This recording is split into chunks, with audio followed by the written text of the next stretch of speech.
সংস্কার চায়, মানুষ অপরাধীদের দ্রুত বিচার চায়, পদ্ধতিতে নির্বাচন চাই ইনশাআল্লাহ।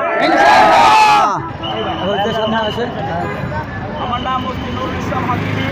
আমি নেত্রকোনা জেলা ইসলামী আন্দোলনের সভাপতির দায়িত্বে আছি। আমাদের যুব আন্দোলন নেত্রকোনা জেলার সভাপতির দায়িত্বে আছে মুফতি ওমর ফারুক সাহেব। বলবেন ইনশাআল্লাহ। সম্মানিত উপস্থিতি, আপনারা জানেন যে সারা বাংলাদেশে তৃণমূলের একটাই দাবি, ইসলাম পন্থীদের একটি ক্ষমতা যাওয়ার জন্য সারা বাংলাদেশের মানুষ মুখর হয়ে তাকিয়ে আছে। আজকের এই সমাবেশ প্রমাণিত হবে সারা বাংলাদেশের মানুষ আজকে ইসলামকে ক্ষমতায় দেখতে চায় এবং ইসলামী আন্দোলনকে ক্ষমতায় দেখতে চায়। ঐক্যবদ্ধভাবে সারা বাংলাদেশকে পুরো ঢাকা শহর, সারা ঢাকায় সারা ইসলামী আন্দোলন নেতা কর্মীদের দ্বারা পুরো ঢাকায় আজকে ভরপুর হয়ে উঠেছে। সম্মানিত উপস্থিতি, আমরা পিয়ার পদ্ধতির সংস্কার, এরপরে আমরা নির্বাচন চাই এবং এর আগে আমরা স্থানীয় নির্বাচন চাই।